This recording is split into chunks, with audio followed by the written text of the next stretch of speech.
दोस्तों, मैं हूँ विजय कुमार पाल, एक लेखक। मेरी बहुत सारी किताबें हैं जिनका तवर्रुफ हम कराते रहते हैं, आपसे परिचय कराते रहते हैं, फिर एक बार परिचय करा देंगे।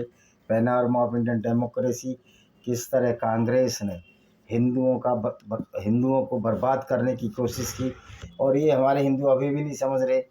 मोदी जी में लाख कमियां हो सकती है, मोदी जी कोई मेरे आदर्श भी नहीं है, लेकिन अगर कांग्रेस की तुलना बीजेपी से करो, और मेरा कोई ये भी नहीं है कि किसको वोट देना, ये आपकी मर्जी है, लेकिन इस्लाम एक गुंडागर्दी है, और इस इस्लामी गुंडागर्दी को परितोषित करने का, उसको पुरस्कार देने का कार्य कांग्रेस और अन्य पार्टियां कर रही हैं।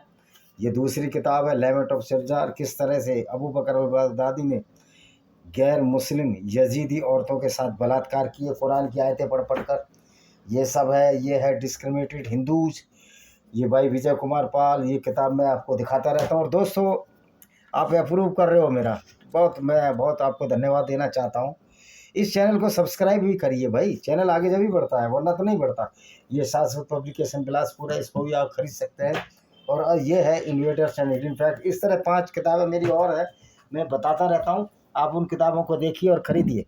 तो दोस्तों, आज हम चर्चा करेंगे चंद्रशेखर रावण की, राजकुमार भाटी जैसे लोगों के। आदर्श इस्लाम के पैगंबर मोहम्मद साहब हैं, जो काफ़िले लूटते थे, औरतों को बाज़ारों बेच दिया करते थे, इसलिए आज दिन रात ये मोहम्मद की तारीफ़ करते रहते हैं। मोहम्मद ने जो जिहाद यानी इस्लामिक गुंडागर्दी फैलाई, उसके ये अनुयायी हैं, और जिहादी मुस्लिमों से मिलकर देश को 7वीं शताब्दी का अरब बनाना चाहते हैं। और जिन मुसलमानों ने पाकिस्तान में दलित मंत्री को जूते मारकर भगाया, और ये डॉक्टर अम्बेडकर साहब को भी मानते हैं, क्योंकि डॉक्टर अम्बेडकर साहब इस्लाम के बिल्कुल खिलाफ थे। तो सवाल यह है, क्या वास्तव में ये अम्बेडकर के अनुयायी हो सकते हैं? कि अम्बेडकर ने इस्लाम के बारे में क्या कहा था, इनको वास्तव में पता है? दोस्तों, अब आप इनकी सोच से, विचारधारा से मालूम कर सकते हो कि किस तरह ये इस्लाम को मानते हैं और इस्लाम के जिहादी पने को फैलाने की कोशिश करते रहते हैं, जो कि वास्तव में एक गुंडागर्दी है इंसानियत के खिलाफ। और इस गुंडागर्दी को ये परिभाषित करने के लिए अपनी सारी सीमाएं सिर्फ इसलिए तोड़ रहे हैं कि इनको मुस्लिम वोट चाहिए। मज़े की बात यह है कि मदन भैया जैसा लोग भी हिंदू गुर्जर मुस्लिम गुर्जर और हिंदू गुर्जर मुस्लिम गुर्जर भाई भाई, मूर्खों, ना तो मुस्लिम गुर्जर और हिंदू गुर्जर भाई भाई नहीं हो सकता। जिसने अपना ये इस्लाम अपना लिया, तो इस्लाम की तो पहली शर्त है ला इलाहा इल्लल्लाह मुहम्मद रसूलुल्लाह, यानी कि अल्लाह के सिवाय कोई खुदा नहीं है, कोई दुनिया बनाने वाला नहीं है, और उसके रसूल मोहम्मद रसूलुल्लाह है, प्यारे प्यारे तुम्हारे रसूलुल्लाह सल्लल्लाहु अलैहि वसल्लम है। और इस्लाम का ये तकाजा है कि कोई भी गैर मुस्लिम से दोस्ती नहीं रखनी है, किसी भी मुसलमान को। तो मैं तो पूछना चाहता हूँ मुस्लिम गुजरों से कि जब हिंदू से आपको दोस्ती नहीं रखनी, गुर्जर आपका एक ट्राइब है, अब वो मुस्लिम में कन्वर्ट हो गया। इसी तरह जो यहूदी मुस्लिम में कन्वर्ट हो गए थे, जो कि मोहम्मद का कबीला था, हाशिम करान था, जो कि मुस्लिम में कन्वर्ट हो गया था, वो भी इस गैर मुस्लिम यहूदियों को मारने की बात करते थे, वो मुसलमान भी। यानी कि एक अगर मुसलमान में कन्वर्ट हो जाए, चाहे वो हिंदू हो, ईसाई हो, बुद्धिस्ट हो, किसी भी, अगर वो कन्वर्ट हो जाए तो फिर वो मुसलमान हो जाता है। और जब वो मुसलमान हो जाता है तो वो हिंदू गुजर का भाई नहीं रह जाता, हिंदू जाट का भाई नहीं रह जाता, हिंदू राजपूत का भाई नहीं रह जाता। किसी भी हिंदू जाति का या ईसाई का, चाहे वो प्रोटेस्टेंट हो, चाहे वो रोमन कैथलिक हो, उनका भाई कोई मुसलमान नहीं रह जाता। कि कुरान में तो आयत है साफ साफ यहूदी और ईसाइयों के लिए, तो कि यहूदी और नसाराओं को, जो ईसाइयों के लिए शब्द प्रयुक्त हुआ है, इनको अपना दोस्त न बनाओ, क्योंकि अल्लाह में विश्वास नहीं करते। तो मैं पूछना चाहता हूँ चंद्रशेखर रावण जैसे मूर्खों से, क्या सचमुच में तुम अल्लाह से बड़े हो उनके से? तुम मोहम्मद से बड़े हो? और राजकुमार भाटी क्या तुम उनके अल्लाह से बड़े हो? और तुम तो खैर भाईचारे की बात जो हिंदू गुजर मुस्लिम गुजर से भाईचारे की बात करते हैं, वो बहुत बड़ी मूर्खता में जी रहे हैं, ख्वाबों में जी रहे हैं। कहीं भी ऐसा नहीं है कि कोई मुस्लिम हो, गुजर हो, या जो भी हिंदू जाति से कन्वर्टेड होकर मुस्लिम जाति में चला जाए या मुस्लिम धर्म में चला जाए। इस्लाम में तो वैसे जाति नहीं है। तो सवाल है कि ये इकरा हसन जैसे लोग अपने को गुजर सिर्फ इसलिए मानते हैं, हिंदू गुजरों को बेवकूफ़ बनाया जाए और उनके वोट लिए जाए, वरना उनके मन में तो वही पाप चल रहा होता, वही पाप पल रहा होता जो मोहम्मद ने किया। झूठे अल्लाह के नाम पर किस तरह मोहम्मद ने लोगों का कत्लेआम किया, लोगों की लड़कियों को लूटा, उनके साथ बलात्कार किए और करवाए, ये गवाह है। नहीं तो गुजरों में से ही कितने लोगों ने इस्लाम के खिलाफ तलवार उठाई। तो ये मूर्खता का बहुत बड़ा पैमाना है। हमारे गुर्जर भाई इस बात को अच्छी तरह समझते हैं कि किस तरह से मदन भैया जैसे और राजकुमार भाटी जैसे लोग मोहम्मद को अपना आदर्श मानकर हिंदू और मुस्लिम गुर्जर या हिंदू जाट और मुस्लिम जाटों में एकता कराते हैं। एक सही मायने में जो जाट है, जो हिंदू जाट है, वो समझता है, जिसने कुरान और इस्लाम को पढ़ा है, कि ये एकता कभी हो ही नहीं सकती। आज जितने भी चंद्रशेखर रावण, राजकुमार भाटी जैसे लोग इस्लामिक जिहाद फैलाना चाहते हैं, जो कि गुंडागर्दी है, जो कि एक ऐसी विचारधारा है जो पूरी दुनिया को बर्बाद करने के लिए तुली है। पढ़ना चाहिए हमारे हिंदू गुजरों और हिंदू जाटों को और सारी हिंदू बिरादरियों को कि जो तुम्हारी बिरादरी छोड़कर मुसलमान बन गए, कुरान के हिसाब से वो आपके दोस्त नहीं हो सकते। कि कुरान में साफ साफ कहा गया है कि जो गैर मुस्लिम है, जो इस्लाम में नहीं है, और जो जो इस्लाम में परिवर्तित हो गए, वो कभी भाई भाई नहीं हो सकते। तो हिंदू गुजर मुस्लिम गुर्जर का भाई नहीं हो सकता। अगर मैं गलत बोल रहा हूँ तो इकरा हसन, उसका भाई नाहिद हसन, और जितने भी मुस्लिम गुर्जर हैं या जितने भी मुस्लिम जाट हैं या जितने मुस्लिम राजपूत हैं, वो आमने सामने बहस कर लें। मैं पूछना चाहता हूँ, क्या आपका इस्लाम या आपको इजाज़त देता है कि अपने जो जाति भाई थे, जो अब हिंदू हैं, उनसे आप दोस्ती रख सको? बिल्कुल भी इजाज़त नहीं देता। डॉक्टर अंबेडकर साहब कोई ऐसे छोटे मोटे व्यक्ति नहीं थे। उनको भी दावत मिली थी इस्लाम की, लेकिन उन्होंने इस्लाम की दावत को ठुकरा दिया और वो बुद्धिस्ट बन गए। हालांकि बुद्धिस्ट भी वैदिक धर्म से ही निकला है। जो ये कहते हैं कि बुद्ध तो बहुत पहले थे, अरे भाई, बुद्ध पहले थे तो बुद्ध क्षत्रिय राजकुमार क्यों थे? ये जो वर्ण व्यवस्था है आर्यों की 4-5 हज़ार साल या 7 हज़ार साल से चली है, तो उनको तो क्षत्रिय होना ही नहीं चाहिए था। तो ये भी जो झूठ फैलाया गया अम्बेडकर के नाम पे बुद्धिस्टों ने, और बुद्धिज़्म में जो जातक कथाएं, झूठ का पैमाना है। हर जो आइडियोलॉजी है जो इंसानों द्वारा चलाई जाती है वो गलत होती है। तो दोस्तों, लेकिन और विचारधाराओं में कत्ल गारत की बात किसी किताब में नहीं लिखी। ये इस्लाम एक वाहिद रिलीजन है जिसका एक वाहिद पैगंबर, जो सिर्फ अकेला पैगंबर था। ये झूठ बोलना कि पहले पैगंबर 1,40,000 आए, ओ भाई, वो सारे यहूदियों के पैगंबर थे जो मोहम्मद ने चालाकी से उनको चोरी कर लिया। इब्राहिम को इब्राहिम बना दिया, डेविड को दाऊद बना दिया। अब ये फ्रॉड चलने वाला नहीं है। सारी यहूदियों की धर्म पुस्तक तौरा से और बाइबल के ओल्ड टेस्टामेंट से चोरी कर करके जितने भी पैगंबर थे यहूदियों और ईसाइयों के, उनका अभी अरबीकरण कर दिया। जीसस को ईसा बना दिया, वर्जिन मैरी को मरियम बना दिया, जोसेफ को यूसुफ बना दिया, और बहुत सारी चीज़ें, आरोन को हारून बना दिया। यानी कि जो फ्रॉड जो मोहम्मद ने फैलाया, वो एक ऐसा फ्रॉड था जो दुनियादारी, जो पूरी दुनिया को बर्बाद करने के लिए काफ़ी है।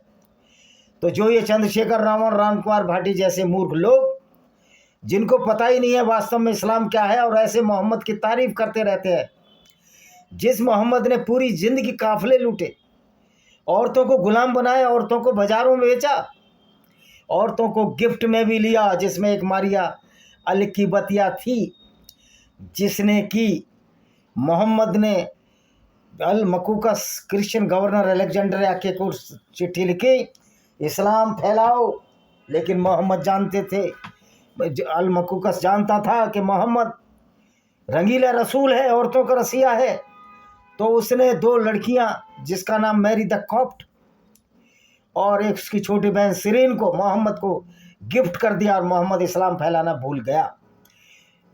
अलेक्जेंडर के गवर्नर अलेक्जेंड्रिया गवर्नर अल मकूकस ने चालाकी से मोहम्मद को 2 लड़कियां भेंट कर दी, और मोहम्मद ने मैरी अल किबतिया के साथ अवैध संबंध बनाए, जिससे एक अवैध संतान पैदा हुई, जिसका नाम इब्राहिम रखा गया, जो 2 साल की उम्र में मर गया। और लोग कहते हैं कि वो उसकी पत्नी थी। भाई पत्नी नहीं थी, मदीना के बगल में मक्का की बदल में जो कमरे थे वहाँ उसकी पत्नियाँ रहती थी। उसने 12-13 शादियाँ की, जिसमें हमेशा तो 13 एक साथ नहीं रहीं, कुछ मरती रहीं कुछ जीती रहीं। लेकिन इसने मदीना से दूर 2 या 3 किलोमीटर एक बाग में रखा, और जब एक दिन मोहम्मद की काम वासना जाग गई तो इसने मैरी द कॉप्ट को हफ्सा के घर में बुला लिया, जिसका कि मदीना मस्जिद के परिसर में मकान था, और हफ्सा दूसरे खलीफा उमर की बेटी थी। और उसको झूठ बोलकर मोहम्मद ने भेज दिया कि तुम्हारे पिताजी बुला रहे हैं तुमको, और वो चली गई बेचारी। उस अपने माँ से पूछा, मेरे अब्बू जान मुझे बुला रहे हैं?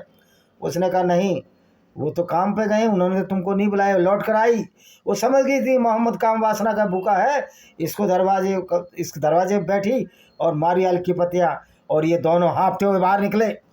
ये था करैक्टर मोहम्मद का। काफिले लगातार लूटे उसने, औरतों को बाजारों में बेचा, उसके बदले घोड़े और हथियार खरीदे। यानी कि झूठे अल्लाह के नाम पर जो मोहम्मद ने जो गुनिज्म फैलाए, जो गुंडागर्दी फैलाई गैर मुस्लिमों के खिलाफ, उसको चंद्रशेखर रावण जैसे और राजकुमार भाटी जैसे लोग उसको भुनाना चाहते हैं, मुसलमानों के वोट लेना चाहते हैं। तो मेरे दलित भाइयों और मेरे गुर्जर भाइयों जो हिंदू हैं, उनसे मेरा ये अनुरोध है कि आप इस चीज़ को समझो। कोई भी कन्वर्टेड मुसलमान, चाहे वो गुजर से हुआ, चाहे जाट से हुआ, चाहे हिंदू की किसी भी जाति से हुआ हो, वो आपका ना भाई हो सकता, ना खैर ख्वाह हो सकता है। क्योंकि इस्लाम की जड़ तो बुनियाद ही नफरत पर टिकी हुई है, गैर मुस्लिमों के कत्ल पर टिकी हुई है। तो दोस्तों, अंबेडकर साहब ने भी साफ साफ बोला था कि इस्लाम कोई अच्छी विचारधारा नहीं है। अंबेडकर साहब इस्लाम के बिल्कुल खिलाफ थे। उनकी एक किताब है, आप उसको पढ़ लीजिए, आपको पता लग जाएगा कि इस्लाम में किस तरह से, क्योंकि अंबेडकर साहब तो इसके हामी हो ही नहीं सकते कि कोई उन औरतों को लूटे, उनको बाज़ारों में बेचे, गैर मुस्लिमों को कत्ल करे। एक बार तो इसने 700 से 900, और जो यहूदी कबीला था, ये अरब में मुसलमान नहीं थे, यहूदी और ईसाई रहते थे, उसको कत्ल कर दिया, उनको नंगा किया। और जिसके प्यूबर्टी हेयर थे, जो जवानी के बाल थे गुप्तांग पर, उनको कत्ल कर दिया गया। 700 से 900 लोगों को कत्ल कर दिया इसने। और जबकि उन लोगों ने तो मोहम्मद की सहायता की थी। जब जंगे ट्रेंच की वार हुई थी, खाई की वार हुई थी, जहाँ खाई खोदी थी इन्होंने, उसमें सलमान फारसी ने जो खाई खोदी थी, गैती और फावड़े दिए थे बनु कुरैज़ा ने। लेकिन मोहम्मद को तो काम वासना, धन और दौलत का लालच था, वो लूटने चला गया। तो अम्बेडकर साहब ने साफ कहा कि अरबी आइडियोलॉजी अच्छी नहीं है। एक और दलित था, जो आप ब्राह्मणों को गाली दो अगर ब्राह्मण गलत हैं, छुआछूत फैलाते हैं, लेकिन अगर वास्तव में किताब में नहीं लिखा, वेदों में कहीं छुआछूत का वर्णन नहीं है, तो फिर आप धर्म को तो गाली नहीं दे सकते। लेकिन यहाँ तो इन्होंने धर्म को गाली देना सीख लिया है, क्योंकि इन्होंने धर्म को पढ़ा ही नहीं। वर्ण व्यवस्था की भी कोई आवश्यकता नहीं है आजकल, ये भी आउटडेटेड है, इसको भी ख़त्म कर देना चाहिए। ये सब फालतू की चीज़ें हैं। तो जो योगेंद्र मंडल नाम का एक आदमी था, उन्होंने कहा मेरा तो मुस्लिमों से भला हो सकता है, और वो पाकिस्तान चला गया, वहाँ का कानून मंत्री बना दिया। जब पाकिस्तान में जितने भी 90% आज जो हिंदू हैं, वो सारे शेड्यूल कास्ट हैं या दलित हैं, जिनको आप दलित बोलते हो। वहाँ कोई रिजर्वेशन नहीं है उनके लिए, वहाँ कोई ऐसी एक्ट नहीं है। और रोज़ दलितों की लड़कियों को किडनैप करके आज भी पाकिस्तान में बलात्कार करके उनको मुस्लिम बनाया जा रहा है। क्योंकि जो अमरकोट का राजा है, वहाँ तो 25 किलोमीटर तक गाय भी नहीं काट सकते, जहाँ हिंदुओं के गांव में, बड़े के बड़े गांव गैर दलितों के, लेकिन सारा नजला दलितों पर फूटता है। और जोगिंदर मंडल ने जब ये शिकायत करी, जो उस समय के राष्ट्रपति थे कि भाई आपके मुसलमान हमारी दलित बेटियों को ले जा रहे हैं। उसने कहा इस्लाम में तो ये जायज़ है, गैर मुस्लिम औरतों को लूटना, उनको मलिका अमीन रखेल बनाना ये जायज़ है, उनसे शादी करना भी जायज़ है अगर वो मुसलमान बन जाए। यहाँ तो यही चलेगा, इस्लामिक राज है। और वो जोगेंद्र मंडल यहाँ गुमनामी में कलकत्ते में आके मरा। तो ये दलितों के कभी भी इस्लाम वाले मुस्लिम फेवर नहीं कर सकते। इस्लाम दलितों के फेवर में नहीं है, क्योंकि दलित भी गैर मुस्लिम है। हाँ, चंद्रशेखर रावण, राजकुमार भाटी अगर मुस्लिम बन जाए तो फिर इनको भी उस गुंडागर्दी की छूट मिल जाएगी, गैर मुस्लिमों को कत्ल करना। तो क्या अम्बेडकर को ये मानते हैं? बिल्कुल नहीं मानते, ना मायावती मानती है। और जो दलित और मुस्लिम गठजोड़ है कुरान के हिसाब से अपवित्र है, और कोई भी मुसलमान किसी दलित की इज्जत नहीं कर सकता, क्योंकि दलित गैर मुस्लिम है। और दलित गैर मुस्लिम है तो गैर मुस्लिमों को इस्लाम कहता है कि ये नजस है, पोटी जिंदे करते हैं। कुरान की आयत है, चैप्टर 2 सूरन, चैप्टर 2 चैप्टर 9 चैप्टर 5 पढ़ लीजिए। दलितों की औकात भी उन गैर मुस्लिमों जैसी है जैसे उन गैर मुस्लिमों जैसी है जिनको कि इस्लाम नीच, पतित, गंदा, इम्प्योर मानता है। कल इम्प्योर एक चैप्टर 9 में है, आयत है कि ये स्पिरिचुअली अपवित्र है।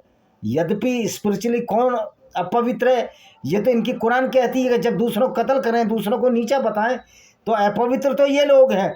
लेकिन इनको अपना दिखता नहीं ना, अपने आँख का लट्ठा नहीं दिखता इनको।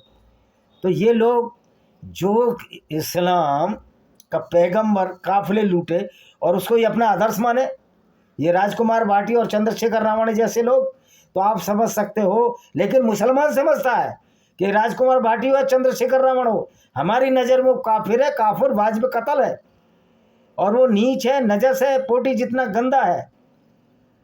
लेकिन दलित भाइयों को समझना चाहिए, इनके झांसे में ना आए। गुर्जर भाइयों को, हिंदू गुजरों को, हिंदू जाटों को समझना चाहिए, इन मूर्ख राजनेताओं के झांसे में ना आए जिनको मोहम्मद के कैरेक्टर की समझ नहीं थी। अगर समझ है तो ये धूर्त है, मूर्ख है। अगर समझने के बाद भी मोहम्मद को अच्छा बताते हैं तो ये सबसे बड़े आतंकवादी हैं, ये जिहाद के रास्ते पर चल रहे हैं। इसी के साथ मैं इस वीडियो को विराम देता हूँ। वंदे मातरम, जय हिंद।